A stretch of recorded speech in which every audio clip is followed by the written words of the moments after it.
রাসূল সাল্লাল্লাহু আলাইহি ওয়াসাল্লাম বলেছেন, যে ব্যক্তি টাকনুর নিচে কাপড় পরিধান করবে তার সেই অংশ জাহান্নামে যাবে,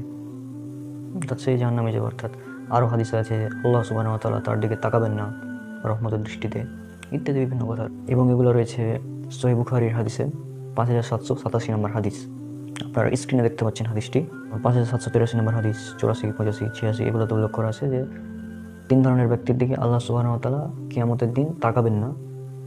তার মধ্যে একজন হচ্ছে যারা টাকনুর নিচে কাপড় পরিধান করত তারা। আর এবার আমরা দেখব যে এই টাকনুর নিচে কাপড় পরিধান করলে আসলে কি ক্ষতিটা হয়। তো আমাদের সায়েন্স বিজ্ঞান আমাদের বলছে যে পুরুষের টাকনুতে থাকে হচ্ছে টেস্টোস্টেরন হরমোন, এবং এটা এমন এক হরমোন যে হরমোন ছাড়া যে হরমোনের যদি পরিমাণ কম হয় তাহলে শুক্রাণুর পরিমাণ কমে যায়, যার ফলে বিভিন্ন ধরনের সমস্যা হয়। এবং মূল সমস্যা যেটা হয় সেটা হচ্ছে যে বাচ্চা হয় না। এবং বর্তমানে এই সমস্যাটা মহামারী আকার ধারণ করেছে যে ডাক্তারের কাছে বিভিন্ন ধরনের মানুষ যায় এবং তারা বলে তাদের বাচ্চা হয় না। তাদের মূল কারণ যেটা সেটা হচ্ছে এটা টাকনুর নিচে কাপড় পরিধান করা।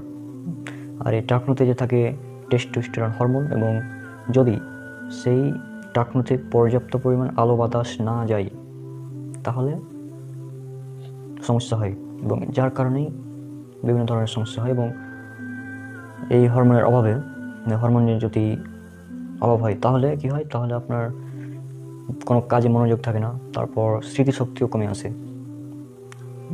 এবং ইত্যাদি বিভিন্ন ধরনের সমস্যা হয়, অনেক সমস্যা হয়, যার মূল একটাই কারণ সেটা হচ্ছে টাকনুর নিচে কাপড় পরিধান করা, যেটা বর্তমান বিজ্ঞান আমাদের বলছে।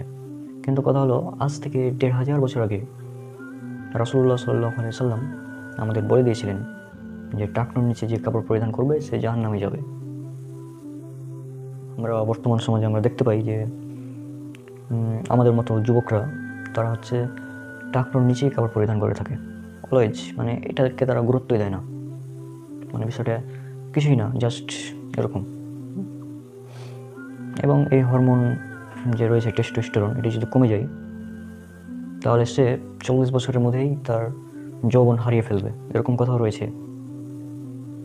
তো অল্পতেই তারা ক্ষতিগ্রস্ত হবে। মোট কথা, মূল ব্যাপার যেটা দাঁড়ালো সেটা হচ্ছে যে টাকনুর নিচে কাপড় পরিধান করলে দুনিয়া আখিরাত উভয় জায়গায় আপনার ক্ষতি হচ্ছে। এছাড়াও আরও একটি সাধারণ কথাই বলি, যেমন আপনি যদি টাকনুর নিচে কাপড় পরিধান করেন তাহলে আপনার টাকনুর নিচের কাপড়ে সেখানে আপনার ধুলা বিভিন্ন ধরনের লাগতে পারে, এবং সেখান থেকে জীবাণু হয়, বিভিন্ন ধরনের রোগও হতে পারে, সম্ভাবনা আছে। এবং আরও এক দল মানুষ রয়েছে যারা কি করে, যারা হচ্ছে মসজিদে যায়, 5 ওয়াক্ত নামাজও পড়ে, শুধু নামাজের সময় তারা টাকনুর নিচে থেকে কাপড়টা উঠায়, বাকি সময় তারা টাকনুর নিচেই কাপড় পরে, যেটা একটা দুঃখজনক বিষয়।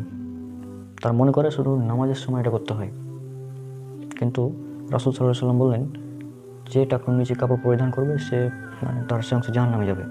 তাহলে আজকের সম্পূর্ণ আলোচনার মূল বিষয় যেটা হলো সেটা হচ্ছে বর্তমান বিজ্ঞান আমাদের বলছে টাকনুর নিচে কাপড় পরিধান করা হচ্ছে ক্ষতিকর, এবং আজ থেকে 1400 বছর আগে রাসূল সাল্লাল্লাহু আলাইহি ওয়াসাল্লাম বলে গেছেন যে টাকনুর নিচে কাপড় পরিধান করা হারাম, অর্থাৎ টাকনুর নিচে কাপড় পরিধান করলে সে জাহান্নামে যাবে, আল্লাহর লানত, বিভিন্ন ধরনের কথা। তো মূল বিষয় যেটা দাঁড়ালো যে বিজ্ঞান যেটা আজ আবিষ্কার করছে সেটা আগে থেকেই আল্লাহ সুবহানাহু ওয়া তাআলা রাসূল সাল্লাল্লাহু আলাইহি ওয়াসাল্লামের মাধ্যমে জানিয়ে দিয়েছেন হাদিসে।